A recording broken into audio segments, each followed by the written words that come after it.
The intent of this session, straightforward, is a chance to talk about what we've done with SRM and what Weyerhaeuser has done with SRM, and then a chance to ask questions and problems we face. In fact, in my case, I brought my senior sysadmin with me so that he can answer questions, because that's not my job. So I'll be straightforward with it.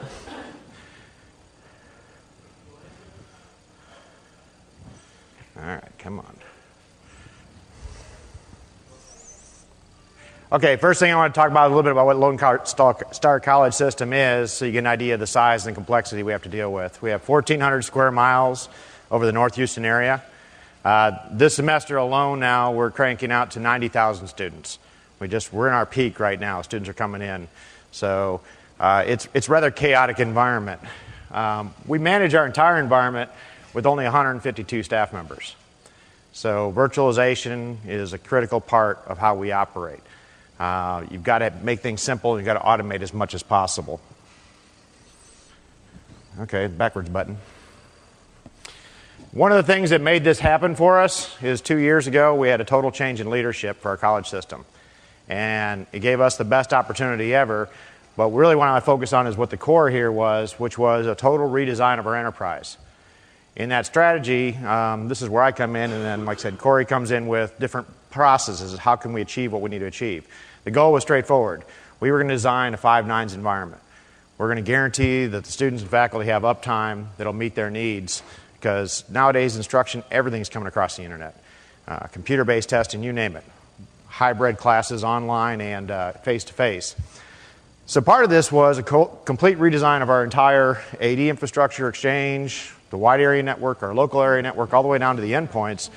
But in the process, we had to go back to data centers that were outdated, hadn't been receiving hardware refreshes. Basically a complete mess. So we had a chance to do a complete rebuild. And this has been 18 months now that we've been on this process. At the time, we had a little virtualization, 5%. And we entered into a VMware ELA, and right now we ride at 82% virtualized. Okay, I keep hitting the wrong button. There we go, I'm holding it the wrong way maybe. So basically, some of the parts I'm going to bring out here is how we designed and rethought the process. I have 14 campuses right now. We're going to add another 3 into our environment. 5 are main campuses. They typically have anywhere between 10 and 18,000 students. And the rest are what we call satellite centers. So they're instructional centers that have to be able to support 3,000 to 4,000 students and faculty. At the same time, I also have to be able to support a workforce that changes dynamically each semester.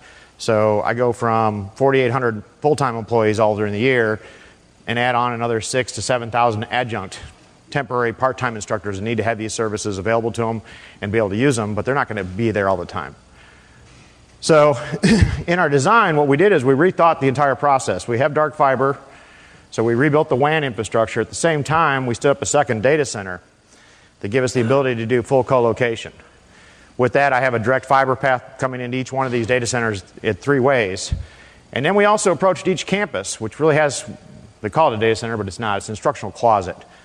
And we redesigned the architecture there so that if there was a problem on the site, if we had a major hardware failure, that I could then bring the services back somewhere else. So each one of them has a unique solution when it comes down to VMware, and it is all really critical. Part of it, of course, is your storage area network behind it. In our main data centers, we're EMC and high availability, full brocade network, whereas on the campus side, we focused on left-hand network storage and virtualization, be able to do storage virtualization so that these could move at all times. While this was going on too, by the way, we put in a new administrative system, new ERP, a PeopleSoft implementation that's just now actually wrapping up, and that is also virtualized. Okay, so really what I'm going to talk about is the 3 cores of our virtual environment. We have our main VM farms. These are our main campus centers, C7000 chassis that are packed with 490s, tied to a fiber channel EMC, and they have the ability, of course, to replicate constantly and then fail through SRM back and forth between each other. These are 2 hot locations. They're about 40 miles apart, so it's far enough distance where we're at with hurricanes that it's protected. It's in a safer area. On the campus side, though, like I said, this is a lot of utility applications or instructional applications. So they may have a farm with 80 virtual servers, But most of these are just utility functions. They're not core mission critical applications, at least to us. There we put in C3000s with the P4500s from HP, and then did storage virtualization on those nodes that we replicate back into our main data center. If we have a failure at that point, all those services can then be brought up and be available to that site and that location from the main data center at any time. The reason we keep them down there is if they do get cut off from the fiber optic network, they can still function to some extent. So all services have to be at the location for just functional use, but if needed, we can bring them back up. Our instructional centers are a little different because they really don't have that much demand, and what we actually did was we took a pair of DL380s and put them on top of each other, then did storage virtualization and VMware across it to provide the capacity need for basic functions. They also feed off of the main campus solution. So when each center is tied to a campus and supported by a campus, so each one of those has a relationship inside of this architecture. The way we did it, we approached it straightforward. We had a phased implementation, and it was rather fast. We went through the process of going through the design phase, really looking at everything, trying to consolidate as many applications. If we had core applications, do a lot of cleanup, and bring certain core applications up to the main data center, leaving the utilities out there. The campus and campus servers really needed a major refresh. Some of these things were 10-year-old pieces of junk that were just rotting in the shelves. Basically, it was a case where people were buying hardware and running hardware and buying more new hardware each time. So we had to reevaluate each piece of hardware and then determine what needed to be virtualized, what needed to be brought to cost, and what just needed to be decommissioned. We did the SRM implementation, and then we really focused on automation. Like I showed you earlier, at 152 staff members supporting that large area. And when I talk 152, that's from a desktop technician all the way through to our CIO. So it's not 152 server group. That same group focused on everything we could do as far as monitoring and automation. How do you achieve the goal that was set?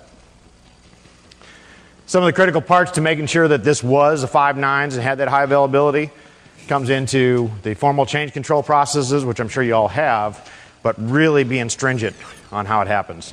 Having a standard base that's always used. Making sure that there's control at certain levels to prevent corruption of the farms. The infrastructure itself is maintained by our VM admins. So at the site, server admins only have the ability to basically do what they should be doing, manage that server. They have nothing to do with the VMware infrastructure. Same time we were doing this, we also brought in this case, and I brought up vFoglight here, a snapshot from it, because it's critical that you constantly when you have 700 servers in a virtual farm that's spread across a large area, you've got to constantly monitor everything to make sure that you're going to have that availability. Don't let something just sit there and rot and crash. So we brought in vFoglight to monitor our environment, also to then trigger events and activities, so we could work from that point. So as much automation as possible to maintain that availability. Another part that we really focus heavily on in our implementation is making sure that the capacity is constantly monitored and managed. And you can see this is 1 year's worth of growth in our farm from, at one time, 360 host total capacity to the 1,500 we have now. So as we grew the farm out, we're looking constantly at what is our VM capacity, but it's also what is the capacity of a storage, monitoring it so we have that availability at all times. The high availability, while it does automate the host failures, it's really critical to look at, in our case, we have everything from our Tier 1 applications, which are critical 5.9 applications. We're also now pushing down into Tier 2 and Tier 3 applications and making sure that in the worst case scenario, all these things can be moved very quickly over into the main data center and brought up online in a very short period of time. So while our primary target was a 5 nines environment for core Tier 1, what we've ended up with is building out a regular environment for our Tier 2 and Tier 3 applications that meets or exceeds what's expected. Some of the basic results we had, the standardized templates allows us to build a server a lot faster. In education, the procurement process is a nightmare. So when a customer starts talking about a new project, it's, well, first we have to get the specs together, decide how we're going to move forward, and then the next thing you know, we're talking about 30 to 45 days to get a piece of equipment in. Well, now we talk to a customer and we're turning around with 1 and 2 days, and the hardware is provisioned and ready for them. So these standardized templates made that a lot quicker. The centralized monitoring enables the entire team to take a proactive support role so that we can constantly know what's happening in the entire environment. Each one of the systems we monitor, while I have people who are specialized in VM, they also receive alerts from our Active Directory. They know what's happening at all times. The high availability services, it's a standard now. It's not an option. It's just a matter of, are we looking at 5 nines, 4 nines, or 3 nines? There's no 996 or below. One of the major benefits that we really saw was we had a major reduction in capital expenditures, and to this date I still think this is low calculation, but the reality is that each campus we saved $600,000. Because if we would replace the current environment we had, the old legacy garbage that needed to be replaced with physical boxes, we would have spent that after you deducted in the cost we spent on the left-hand storage and the C3000 blade enclosures. So I think at this time it's Tracy's side. Yes, it is. And then afterwards, the best part about this one, like I said, I'm not with VMware. Tracy's not with VMware. Afterwards, really the best part is to be able to open it up and answer any questions, because each of us had different experiences with how this works. We can go over some things we just had recently that we never expected to have happen to us and how we were able to use VMware to recover for that site. Here you go. Thank you. So I work for a Weyerhaeuser company. We're headquartered just south of Seattle. And earlier this year, we did a project to move one of our data centers, and we used Site Recovery Manager to do that. And through a series of divestitures and restructures and downsizing, we ended up with our production data center and our dev test data in the same corporate campus in Washington. And we live in a seismic zone in the Lahar region, so that's not a good idea. We needed to move the dev test data center to an out-of-region. We needed to make it look like production and have a failover strategy, and not just have a DR plan, but be able to execute on that. And then our corporate virtualization project was still in flight at the time this one started. So we had actually built a nice, beautiful VMware environment, and our applications weren't coming to our virtualization party as quickly as we wanted to. So once we told them about how cool SRM was going to be, they wanted to join. And our longer-term strategy was to stop managing our own data centers. We are not an IT company. We're a forest products company. We grow trees rather slowly. So we need to get out of the business of managing our own data center, and we think one of the first steps into getting into the cloud is getting into a vendor-hosted facility where you can eventually just buy services. So that was the other thing that we did with this project. So our environment at the corporate campus, we had a Sonnet ring with dark fiber between our data centers, enjoyed high-speed access. Our storage vendor is EMC, and we have a variety of flavors of arrays. These Symmetrix arrays run our Tier 1 disk for our SAP environment. The Clarions host the majority of our VMware environment for Tier 2 and Tier 3 disk. These Solera hosts our FileNet application, and then Centera is our NAS environment. And we use SRDF replications still today for SAP. We haven't quite moved them over yet. In the server space, Dell is our hardware vendor for Windows. We use HPUX for Unix. We have a small number of Linux machines, both physical and virtual, and an even smaller number of AS400s. At the time we started this project earlier this year, the entire virtualization environment was on ESX 3.51. We chose not to upgrade it because we were about to move it. And so right now it's on vSphere 4, but at the time we did this, it was on the older version. All of the hosts in our environment are Dell R900s, and they are identical in every way. They all have QLogic HPA cards, the same BIOS, the same firmware. It makes it much easier. And when we started this project, we had 2 8-node clusters in production and 1 8-node cluster in dev test. So when you start thinking about protecting production, you need to have capacity to fail that all over, and they weren't quite equal. So you'll see later on in the slides why we broke up the number of hosts in production and made them equal to the dev test environment. And then we also run a couple of small nodes in the DMZ environment, both in production and dev test. So we needed to figure out how we were going to move a whole data center. And we decided to do 2 wave moves. And in wave 1, we would stand up all the new infrastructure and our Tier 0 applications.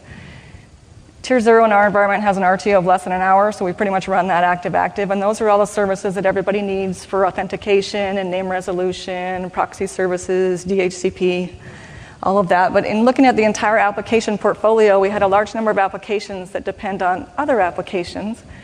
We call them shared enterprise apps. We decided to take those with us. Those are mostly Tier 1s. Those included SAP, PeopleSoft, SharePoint, and our shared SQL environment, and identity and access management. Kind of took a modular approach and broke it into chunks, and you have to start out with the lowest common denominator, which is a network. Everybody needs a network, so we built out the racks and the router switches, firewalls, and cable plant. And then we had to seed a couple of new servers in there because the virtual center servers still recommended to be physical.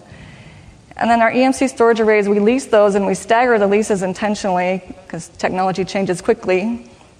We decided not to renew the leases on some of the arrays that were about to expire, and we leased a new VMAX and put that in our data center as a seed and began new allocations on that, and then would migrate later as we brought the other arrays with us. And then we needed to figure out how we were going to move at least 200 virtual machines. So we have a number of different business units in our company, and they all have different supply chains, customers, and requirements. But the one thing they all have in common is they're very intolerant of downtime.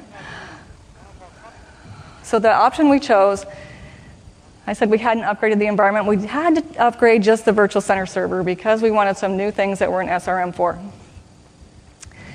And then we divided the number of hosts in production so that they were equal with the dev test.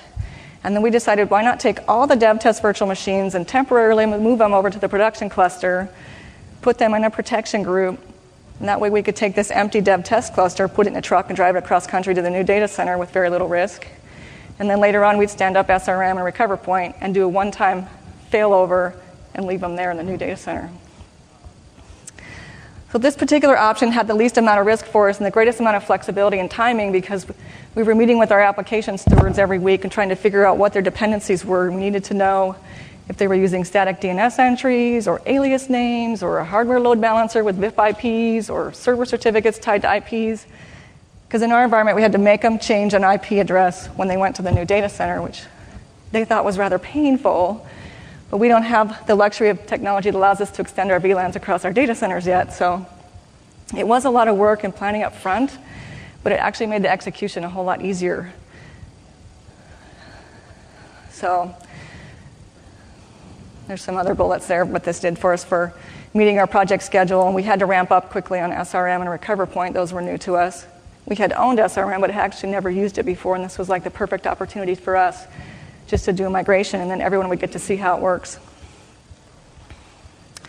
So the benefits, as we saw, like I said, we were meeting with our application owners, and there were about 140 applications we were moving, and it was a very easy sell to tell them, if you're on a virtual machine, we can get you to the new data center in about 15 or 20 minutes. We know this because we've tested this. But if you're on a physical server, you're going to be shut down and put into a moving truck and driven across country in the middle of winter, and you'd be down at least 30 hours. So again, this really motivated them to be on a virtual machine. It also allowed a one-to-many failover, meaning you could put all the virtual machine guests on the same LUN, and the way SRM works is it just migrates the entire LUN over all at once. And so that allowed us, when we were meeting with our application stewards, to figure out who we could group together to fail over together. We didn't want to do them all at once. We gained a lot of valuable knowledge in doing this. Our application stewards could actually see what was going to happen when it happened, and they knew exactly what they needed to do to update their existing disaster recovery plans. And now they know what we're going to do in the event we ever have a real disaster. They know how we're going to protect the production machine and fail it over. Also allowed greater flexibility in SAN storage because Recover Point appliances don't care what type of disk you have on the back end. You can replicate from any kind of array to any kind of array. And then we believe it provided a cost avoidance of at least $500,000, and it wasn't just in the cost avoidance of floor space, power and cooling, and cabling. When we looked at the number of support teams that actually have to support a physical server, it's much higher in number than a virtual server. So when you move a virtual server, there's one person filing a change ticket and a VMware person actually moving it. But on a physical server, there's all these other people that have to uncable and unrack and package it and put it in a truck and drive it. So that we believe that's where most of the savings was in all those support teams. And then we ended up with about 250 virtual machines, and we did migrations every other day in groupings by application. And so it took us about 4 weeks. Some of the requirements are going to use Site Recovery Manager. In our environment, we run active passive, which means we've only licensed the production environment, and we can only fail over one way. And it's very important that your application owners understand your licensing, because if they ask you to fail back, in our environment, we can't. So once you go there, you're going to stay there. So it's licensed per the number of CPU and all the cluster hosts that are actually protecting virtual machines. You don't have to protect all of them. In our case, we chose to protect all of the production machines because it's easier. If you don't protect them all, you're going to have to create processes to figure out which ones you've enrolled and which ones you haven't, and how to keep track of that. And going forward in the future, just because we fail all of them over doesn't mean you have to bring all of them up. You have lots of options there. So you need proper storage adapters for the type of storage you have. You need 2 virtual center server licenses, one in the source data center, one in the target. And then you need some type of replication storage going on the back end. In our case, we had, before we moved anything, we had mirror view already in place. So we tested SRM with mirror view and created some dummy machines and some dummy recovery plans. And then as we were moving in wave 1, standing up that new infrastructure, we set up recover point appliances in both data centers. So the high-level task in our project plan went something kind of like this. We tested out SRM with mirror view, and it worked as advertised. Began the wave 1 move, standing up all the tier 0 and tier 1 infrastructure. Stood up our virtual center server. We needed 3 new SQL databases, so our SQL server also had to be physical, because you can't stand up the virtual environment until you have a SQL database, and you need 3 of those. 1 for SRM, 1 for virtual center, 1 for update manager. Installed vMotion. We were allocating all the ports on the SAN switches, access core switches. Installed recover point. Put our dev test VMs in a protection group and began telling recover point we wanted to replicate those consistency groups. And then, like I said, we met with our application stewards, and we were kind of lining up a schedule of staging and grouping who we were going to do and in what order. So the wave 1 failovers that we did included all DR tier 0 and 1. So those were things like Radius and DHCP. Our entire Citrix farm is virtualized. All of that went over. And then because all of that was successful, we did wave 2 in exactly the same way. So thank you for hanging with me. This is my last slide. These are our lessons learned. We had highly underestimated the value of SRM. We were going through these mini migrations. We ran kind of a mini war room, and we invited our application stewards in to come watch what was happening. And those of us that had read-only access in Virtual Center would have it up on the screen. And in the bottom in the status area, you see exactly what's happening as it's happening. So you see the VM shutting down the source data center. You see it coming up in the target. You see the scripts running afterwards after it's failed over. And when we had met with those application stewards, all the things that needed to change because the IP address was changing, we either did in the recovery plan or we stopped during that recovery and we're off changing DNS or doing whatever. So one of the other reasons we did these in smaller groupings is I only had one resource changing firewall rules, and he had a lot of work to do up front because the IP addresses were changing. But you think you've gotten all the firewall rules, and you will, eventually miss 1 or 2. So that's why we were doing them every other day, was to give him some time in case he needed to clean up some rules or put in something we'd forgotten. We also run a large number of server agents on our servers that do things like inventory, monitoring, capacity performance, antivirus. There's a couple of those that do not take an IP address change very transparently. One of them is Trend Antivirus, and the other is HP's OVO. They have to go re-register with their mothership to say, I'm now running over here, I'm not running over there anymore. So we had to have a Wintel group going and re-registering those after they failed over. Make sure your storage team is closely aligned with the VMware team. Our storage team wasn't quite aware of how fast we were staging all these migrations and doing them. They got on a conference call with us one day and said, we have a hot disk issue. And we all said, what is that? We didn't know. So in our environment, storage is allocated in a 500 gig LAN, and the VMware team was just loaded up with guests. And we were failing them over. And we used lower tier disk, tier 3 disk in the VMware environment, and our storage team said the best practice was never to have more than 300 IOs running across the array disk at any one time, and they were seeing more than 600 because we loaded up too many VMs on there. So just be aware of what you're doing on the storage side. And then also make sure your VMware team properly returns the storage back to the storage team when you're done with your failover. So you're going to go back to the source site and remove the VM and the VMFS and delete these obsolete paths to storage. where you're doing things, masking the lens, scanning, rescanning, there's a particular sequence of steps you have to do, and if you don't do these in the right order, or you forget to do one of them, you're going to hurt yourself. We hurt ourselves.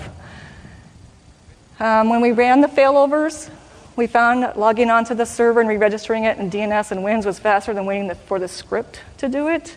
I can't tell you why that is, but like I said, we're very impatient for downtime. We just got on and did it. We also had a timeout issue on the VMware tools, which was reported to VMware, and it might even be fixed by now because we had actually done this migration in March of this year. And we changed the SRM service account it ran as at the recovery site to avoid having to pass credentials in the script. There's a lot of things you can script in there. You can go update DNS or do lots of things. You have your choice, or you can create a hard stop and just put a note for yourself to go do something else. And then any problems found on your server, well, we had a number of problems reported to us. Really weird things like, hey, after you failed over my server, the backup was no longer working, or it was missing a patch, or weird stuff like that. And everybody always remembers the last thing you did to their server, and because it was SRM, they were going to blame SRM, but in every single case reported to us, we found those were operational issues before we even touched it with SRM, so just make sure all of your machines are running as you expect them to before you migrate them. Firewall rules I mentioned, make the time to get them right. If you do that, your execution will go a lot smoother. And then lastly, you need to have best practices in place for which applications make good candidates for raw disk, SATA, and fiber, and know what that does to your bandwidth and your recovery plans.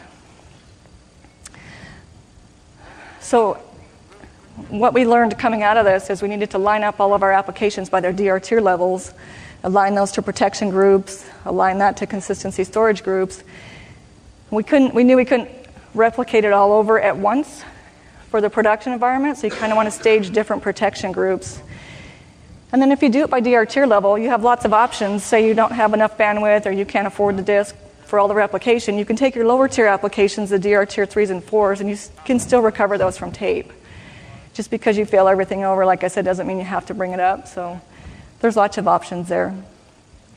So that's pretty much all the SRM folk wisdom I have to impart upon you for our experience.